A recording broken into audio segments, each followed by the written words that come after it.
Para quem achava que foguete não dava ré, nós estamos vendo o IRDM11 sendo negociado a preços que foram vistos poucas vezes desde seu IPO.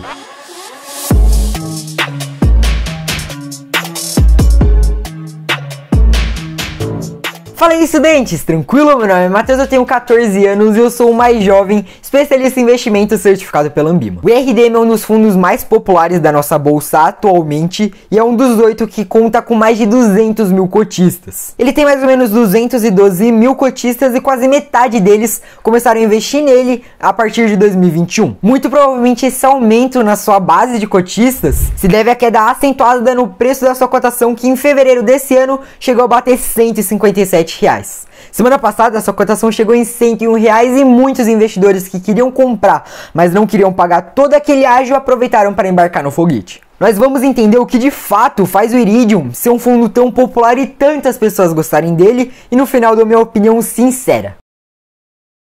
Ele é um fundo de recebíveis, mas que aloca parte do seu patrimônio em cotas de outros FIIs. Tem uma taxa de gestão e de administração de 1% e é gerido pela Iridium. A gente vê por essa primeira tabela que em nenhum mês desde dezembro de 2020 o fundo pagou menos de 1% de dividendo, acumulando mais de 15% de yield ao ano. A carteira de fundo está alocada assim: 62,7% em CRIs, 28% em FIIs, quase 7% em FIRF, que também são FIIs, mas possuem dinâmica de ativos de renda fixa, com taxa fixa de retorno, amortizações periódicas e estrutura de garantias. Além de 2,5% que estão em caixa. A distribuição por indexador fica da seguinte forma: 51,68% da carteira de CRIs está indexada a IPCA, 28% são FIIs e 13,25% CDI. Daí tem uma mixaria em outros indexadores. Cada indexador é somado de uma taxa média, que são as seguintes: IPCA mais 8,45%, CDI mais 5,03% e GPM mais 9,25%,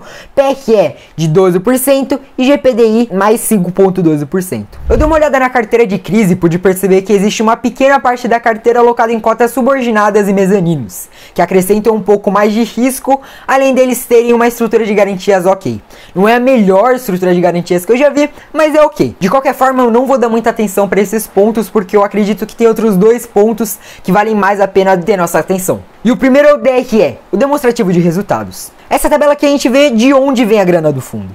Em novembro, a receita do fundo foi de 34,3 milhões de reais, sendo que cerca de 17 milhões vieram de juros e correção monetária dos CRIs e quase 10 milhões dos rendimentos dos FIIs. E o restante, e onde eu queria chamar atenção, quase 9 milhões vieram da negociação dos CRIs. Se a gente olhar para trás, a gente vai ver que esse número vem crescendo desde o começo do ano. Eu peguei um relatório mais antigo do Iridium para analisar, e vejam que fevereiro, março, abril eram valores muito pequenos. Daí maio teve um número grande e junho e julho esse número foi crescendo. E se a gente olhar para as negociações nos FIIs, a gente vê exatamente o contrário. Agora em novembro tivemos apenas 304 mil reais de negociações. E olhando para trás, a gente vê que esse número era muito maior lá no começo do ano.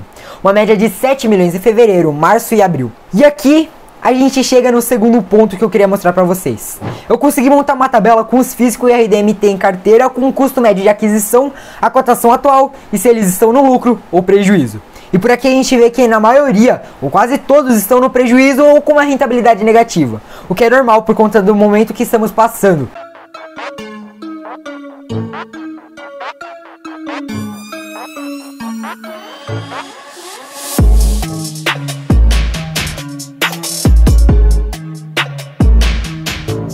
Uma lição que nós podemos tirar daqui é que se até o IRDM, que tem uma baita gestão, pode entrar em ofertas restritas, com preços melhores, tá com sua carteira no negativo, tá com sua carteira no vermelho, quem dirá nós, meros mortais. Então se você tá desesperado porque sua carteira tá no vermelho, fica tranquilo, tá tudo sob controle. Eu acho. Na minha visão, o diferencial do IRDM é com certeza a sua gestão. O time do Rafael Seligato é um time muito experiente, com uma baita bagagem de mercado, e mais do que isso, eles entenderam do que o mercado espera deles, e seguem essa cartilha à risca. Emissões sempre um pouco acima do seu VP, custo de emissão sempre controlado e um pouco abaixo da média do mercado, alocação rápida e, é claro, de um histórico de distribuição de dividendos acima dos seus pares de mercado. Essa boa distribuição, por sua vez, é influenciada pelo potencial de girar carteira, tanto nos FIIs quanto nos CRIs. Esse, aliás, sempre foi um receio que eu tive. Quando a gestão depende muito do ganho de capital, de girar a carteira para ter uma boa distribuição de dividendos, pode ser um problema, principalmente em momentos como o que nós estamos vivendo agora. Muitos fundos de fundos que dependiam da geração de alfa, de gerar ganho de capital, estão penando agora. Por quê? Porque o mercado de fundos imobiliários está em baixa. Só que o RDM11 conseguiu se manter no mesmo patamar. Isso porque eles geram sua carteira de crise. Então, na minha visão, o que a gestão está conseguindo fazer agora é mostrar o seu valor no momento de crise. Eu não tenho IRDM11 ainda na carteira, ainda estou analisando a possibilidade de adicioná-lo na carteira e ele ainda não chegou no preço que eu acho adequado. Eu vejo muitas oportunidades nesse mercado e pagar um ágio de 5% para mim ainda não é tão válido. Mas enfim, o vídeo de hoje vai ficando por aqui, eu espero que vocês tenham gostado. Não esquece, na descrição vai estar o meu site www.estudantenabolsa.com.br e se você gostou desse vídeo, não esquece de clicar no botão da fortuna, que é esse daqui, ó. Um abraço pra vocês, falou!